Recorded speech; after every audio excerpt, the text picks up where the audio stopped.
शादी होती है, फिर आपके बच्चे भी होते हैं। तो बच्चे होने के बाद रिस्पॉन्सिबिलिटी कितनी बढ़ जाती है? सब जानना है इस बड़वे को। हाँ, बच्चे होने के बाद में असल जो लगना बोलते हैं ना, लग गए, असल वहीं से शुरू होते हैं। बच्चे न होने तक तुमको पता भी नहीं चलेगा तुम्हारी शादी हुई या नहीं हुई।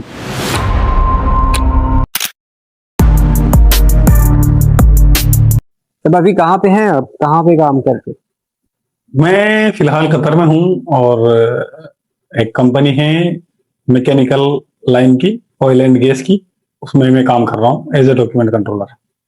कितने साल हो गए सब भाई आपको बाहर रहते हुए? ऐसे अभी पता नहीं चला, लेकिन रहते रहते मुझे 10 साल हो चुके हैं। शादी हो गई? हाँ, शादी हो गई, 2018 में शादी हुई थी। अभी 2 बच्चे हैं, एक लड़का है एक लड़की है, दोनों स्कूल जाते हैं। माशाल्लाह। अब मेरा वह सवाल ये है कि जैसे ये शादी के बाद वाली जिंदगी होती है, हम्म। क्या ये बॉलीवुड फिल्मों की तरह बेहद हसीन रोमांस से भरी हुई होती है, या फिर पाकिस्तानी ड्रामों की तरह सास बहू के झगड़े में उलझी हुई? आप दोनों तरीके से कर सकते हो। दोनों का थोड़ा थोड़ा मिक्सचर रहता है, लेकिन पाकिस्तानी ड्रामों वाली ज्यादा होती है। रोमांस होता है लेकिन ओके, बॉलीवुड की फिल्मों जैसा रोमांस नहीं, उस लेवल का नहीं, इतना वो नहीं। उससे ज्यादा तुम इस मुश्किल में पड़ जाओगे कि मतलब मैं बीवी की बात मानूं, माँ की मानूं, बहन की मानूं, बाप की मानूं, भाई की मानूं, किसकी मानूं। और फिर आखिरकार आपको सबकी बातें सुनने के बाद आप सिर्फ अपनी बीवी पर ही जोर चला सकते हो, उसी को चुप कराओगे। वो भी रहेगी चुप, 1 साल 2 साल 3 साल 4 साल, वो भी तुम्हारी हर बात मान के वो बिल्कुल चुप रहेगी, आवाज नहीं खोलेगी। मैं ये जानना चाहता हूँ, सारे कभी आपके बहन के झगड़े आपकी बीवी से, कभी माँ के झगड़े बीवी से, कभी बीवी के झगड़ा माँ से, तो इन सबको कैसे मैनेज करते हैं? देखो, बहन के साथ तो मेरी बीवी का झगड़ा शायद अभी रिसेंटली हुआ था। वो चाहे बात करे ना करे, उनके तो चलते रहते हैं। लेकिन मेरी माँ और बीवी का भी अभी तकरीबन 5 महीने से कोई उनके बीच में झिकझिक या मन या कुछ भी, मतलब कोई बात भी नहीं हुई। बात ही नहीं होती है तो झगड़ा कैसे होगा, लेकिन बिना बात करे भी झगड़ा हो जाता है, लेकिन वो भी नहीं हुआ। फिलहाल मामला शांत है। लेकिन मैनेज करने की जो तुमने पूछा है, तो वो ये है कि बातें सबकी सुनो, बीवी की भी सुनो, माँ की भी सुनो। माँ जो बोलती है वो बीवी से वेरीफाई करो, लेकिन बीवी जो पूछ बोलती है माँ के लिए, वो माँ से कभी वेरीफाई मत करो, क्योंकि इससे मामला मजीद बिगड़ेगा। हाँ, उसने ऐसा बोला। हाँ इंसाफ, तुम तो मेरे बच्चे हो, तुमको तो मालूम होगा, मतलब नॉट ओनली इंसाफ, अब किसी भी जो भी औलाद का नाम है, तुम तो मेरे बच्चे हो, तुमको तो मालूम है, तुम मेरे ऊपर विश्वास करोगे, उसके ऊपर करोगे। तो मतलब माँ से वेरीफाई करना ही नहीं है, उसी को उसको पूछ, वो बीवी बोले उसको सुन के, हाँ मैंने पूछा है, उनकी गलती है, मैंने उनको मना किया है, आइंदा इंशाल्लाह ऐसा नहीं होगा, ऐसा बोल के बीवी को चुप करा दो। और माँ जो बोले वो बीवी से जरूर वेरीफाई करो। अगर वो गलत निकले तो उनको उसको दबाओ, और मतलब ना गलत ना भी निकले तो उसको समझा बुझा के मैटर को कि हाँ हम बच्चे हैं, थोड़ा तुम मतलब कंट्रोल करो, शांत रहो, या बस ऐसे ही है। यही है मतलब मेरा, तो मैं ऐसे ही मैनेज करने की कोशिश करता हूँ, हालांकि मुझसे मैनेज हो नहीं पाता है। लास्ट में मैं एक काम करता हूँ, मैं खामोशी इख्तियार कर लेता हूँ। बस खलास ठीक है, अगर मेरी तुम दोनों मेरी बातें नहीं मान रही हो तो ठीक है, आप जो मर्जी है वो करो। बीवी को मैं चुप करा करूँ कि अगर ज्यादा है तो ठीक है भाई, तुम कुछ दिन के लिए, क्योंकि मेरा ससुराल गांव में ही है, तो मैं हाँ भाई 1 दिन या 2 दिन के लिए घर चले जाओ, वापस आ जाना, तब तक माहौल शांत हो मामला जाएगा। शांत हो जाए फिर वापस आ जाए। हाँ बस बस बस बस बस। ये सब भाई, ये जो फेसबुक है, फेसबुक पे हमारे बहुत सारे दोस्त हैं। तो ये जो फेसबुक की दोस्ती है, क्या ये भी वैसे ही होती है जैसे मोहल्ले की दोस्ती है, या स्कूल कॉलेज की दोस्ती है, या फिर ये फेसबुक की जो दोस्ती है वक्ती होती है, कभी आज आया कोई दूसरा कल आया? ऐसा नहीं है। आप फेसबुक की शुरुआत में जिन लोगों से मिलते हो, जब आप मतलब प्री मेच्योर होते हो, और उस वक्त जो आपके दोस्त बनते हैं, जो ऐसा एक थोड़ा थोड़ा ऐसा बॉन्ड सा बन जाता है, तो उनके साथ ऐसा बॉन्ड बनता है कि अगले मतलब जब तक आप मुमकिन है, आप जब तक फेसबुक पे रहोगे और किसी वजह से अगर बड़ी तकरार ना हुई, तो आपकी उनके साथ दोस्ती बिल्कुल वैसी बनी रहती है जैसी आपके स्कूल में साथ पढ़ने वाले, आम दोस्त, मतलब स्कूल में और बचपन में साथ रहने वाले खास दोस्तों में तो किसी की गिनती नहीं हो सकती। लेकिन जो मतलब आम दोस्त होते हैं, स्कूल वाले आम दोस्त होते हैं, बचपन में खेलने वाले साथ में आम दोस्त होते हैं, उनके जैसा जुड़ाव तो फेसबुक वालों से बना रहता है, ये तो मेरा मानना है। क्योंकि मैं शायद तुमसे, एक अहमद भालू उनसे, एक कुर्सी था, उनको चीचा बोलते थे बेचारा, और अभी फिलहाल वो फेसबुक पे नहीं दिखते हैं। एनी एनी आईडी बनाई और वो डीएक्टिविटी हुई, उनके बाद से शायद उनकी शादी हुई और उसके बाद से वो नहीं दिखते हैं अमूमन। मुझे ज्यादा चीज फेसबुक पे एक हमारे जावेद अंसारी है मुजफ्फरपुर के, जान सट के पास में जो रहते हैं, वो हैं। तो जुलाहों से तो कुछ ज्यादा ही प्यार है, मतलब ये चार जो नाम लिए वो पूरे अंसारी है। नहीं, वाकई बड़े भोले और सही सही बच्चे होते हैं। और उनके अलावा राजस्थानियों में मेरे मतलब जो सबसे करीब है वो इरफान रंगरेज है, अभी उसकी आईडी अजहर अली के नाम से है। फिर इलियास भाई है, और समीर, एक जोन समीर जयपुरी नाम से एक लड़का है, एक काजी है, एक सद्दाम है। ये सब मतलब समय मतलब नहीं, सॉरी, ये राजस्थान से हैं। तो ये लड़के हैं, तो इनसे मतलब उसी वक्त दोस्ती हुई थी 2016-17 के टाइम, और तब से ही इनके बराबर कांटेक्ट में है, और ठीक ठाक बॉन्डिंग है अच्छी। मतलब किसी कोई छोटी मोटी या बड़ी बात ही बोल दो तो बुरा नहीं मानते जल्दी। जो आपका ये सवाई माधोपुर है, हम्म। वहाँ का कल्चर क्या है? वहाँ पे जो औरतें हैं क्या करती हैं, वो किस तरह से रहती हैं? क्या निकाब, हिजाब, बुर्का, ये सब का क्या? देखो, अगर कोई सिटी में जाती है तो अभी पहले इतनी अवेयरनेस नहीं थी। खुद मेरी माँ भी, मेरी चाची माँ, मेरे घर की औरतें, और भी कोई औरतें थी, गांव की औरतें थी, तो सिटी में बाहर जाती थी। गांव में तो नहीं पहनती है बुर्का, दैट श्योर। शादियों में जाती है तो भी नहीं पहनती है, दूसरे गांव में जाती है तो भी नहीं। लेकिन अगर सिटी में जाएंगी किसी काम से तो बुर्का पहन के जाएंगी, और सिटी भी हमसे कोई ज्यादा दूर है नहीं, वो घर जैसा, ये 8-9 किलोमीटर शायद। जो जिला कलेक्ट्रेट है और सिटी है, जंक्शन, रेलवे सब कुछ जो भी है, वो सब मतलब 9 किलोमीटर की दूरी पर है। तो वहां जाएंगे तो बुर्का पहन के जाती हैं। लेकिन अगर गांव में कहीं भी जाएंगी, शादियों में, किसी भी चीज में जाएंगी, कोई भी फंक्शन है, फैमिली फंक्शन है या पब्लिक फंक्शन है, तो उसमें नहीं पहनते हैं। औरतें जो है मतलब मुस्लिम है, गैर मुस्लिम, वो सब, घूंघट एक हमारा मतलब वो है, एक रिचुअल है एक तरीके से। घूंघट एक रिचुअल है, वो मतलब आप मुस्लिम है, गैर मुस्लिम है, कोई फर्क नहीं पड़ता है, घूंघट रहेगा। कोई भी औरत है, घूंघट पर्टिकुलर, मतलब वो एक तरीके से, मतलब जो कॉम्प्लीमेंट्री होता है ना, सलाद या कुछ भी कहीं पे डिशेज में, तो वो घूंघट औरतों के लिए राजस्थान में कॉम्प्लीमेंट्री है।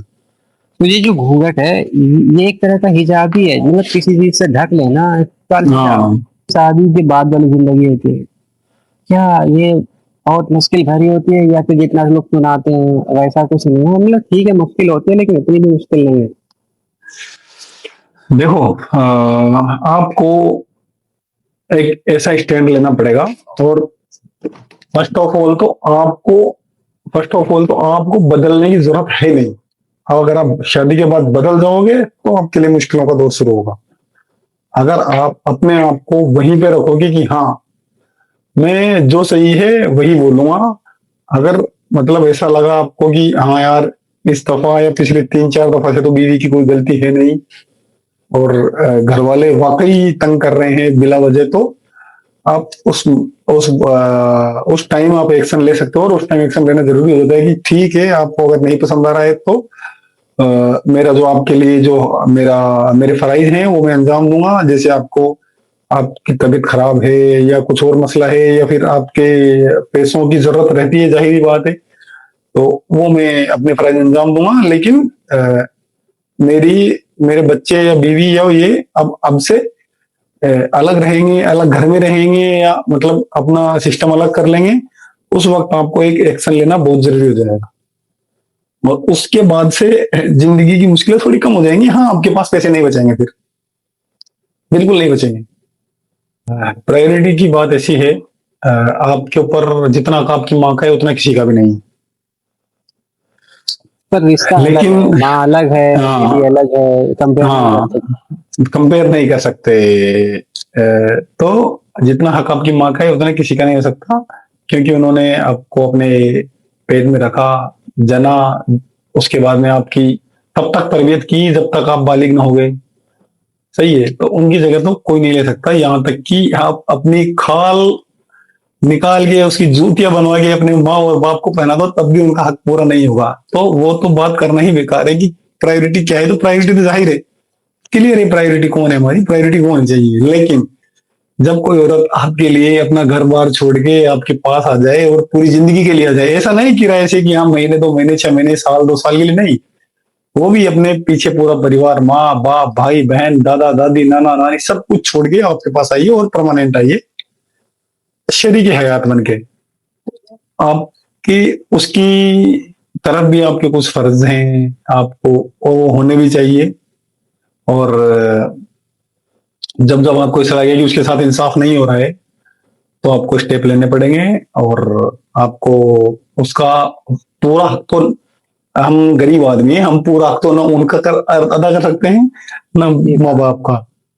सही है, लेकिन फिर भी जो मुनासिब हो सके और जहां तक मतलब हमारी हैसियत है उसके मुताबिक तो उसका भी फर्ज अदा करना पड़ेगा और माँ बाप का भी करना पड़ेगा और समझा बुझाना पड़ेगा दोनों पार्टी को। ऐसा कि हाँ भाई आपको इसमें सब्र करना पड़ेगा, बीवी को भी यही बोलना पड़ेगा कि आपको इसमें सब्र करना पड़ेगा। हाँ, और एक बात, जब आपने एक बार स्टेप ले लिया कि मैं आज से अलग हूं, ठीक है, मैं घर वालों को बोल दिया, हाँ भाई मैं आपको, माँ बाप को बोल दिया भाई मैं आपको दोनों के लिए मैं 10,000 रुपये एक, मतलब जब तक मैं कमाता रहूंगा ऐसे, तब तक मेरी तरफ से ये वजीफा या मतलब ये पैसे आपको परमानेंट मिलते रहेंगे जब तक मैं कमाता रहूंगा। ठीक है, उस बात का पता बीवी को नहीं चलने देना,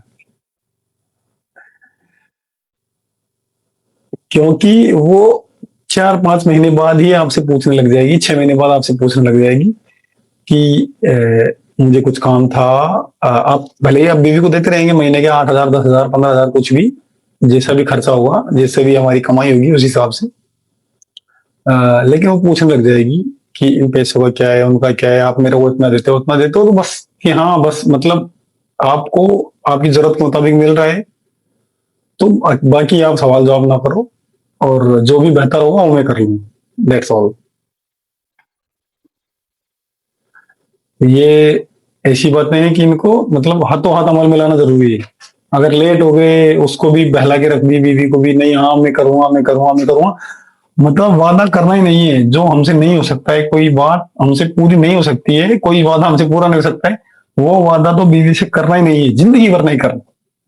भले ही हमसे हो जाए, हमको लगे कि हाँ मैं 6 महीने बाद कर दूंगा, 6 महीने बाद ही वादा करो, उसके पहले वादा मत करो। कुछ लड़के होते हैं जो माँ के प्रति ज्यादा समझदार रखते हैं, लेकिन बीवी के लिए स्टैंड नहीं लेते।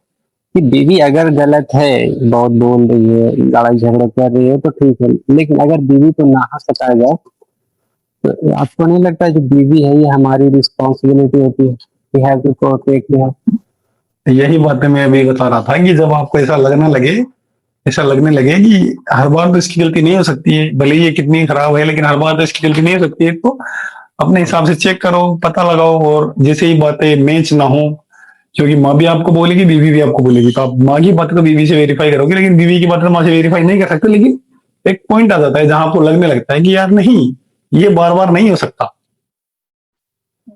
और ये ऐसा नहीं हुआ होगा, तो उसके बाद में आपको स्टेप लेना जरूरी हो जाता है। अगर बीवी हर्राफा ना हो तो। जब आपके शादी होती है, फिर आपके बच्चे भी होते हैं, तो बच्चे होने के बाद रिस्पॉन्सिबिलिटी कितनी बढ़ जाती है। बच्चे होने के बाद में असल जो लगना बोलते हैं ना, लग गए, असल वहीं से शुरू होते हैं। बच्चे न होने तक तुमको पता भी नहीं चलेगा तुम्हारी शादी हुई या नहीं हुई, कोई खास पता नहीं चलेगा। लेकिन जैसे ही बच्चे हुए, तो एक गाना है ना उसमें, इंग्लिश का एक सॉन्ग है, मतलब this is the end, hold your birth and count to, hold your breath and count to 10। Count होते हैं। तो मीम भी बहुत वायरल होता है, मीम से बहुत वायरल होता है, बस वही है, बस हाँ, दिस इज द एंड। अभी कैसी जा रही है लाइफ इस सब। It's going smoothly from last 3-4 months that I didn't get much stress from my family side. From both means my parents and my wife, from both. So it's fine now. It's going smoothly, but I don't know whether it will end within few months or will it be last long for 2 3 years. No idea. But hope it will be go smoothly as it is for long lasting as it could be. Anyway.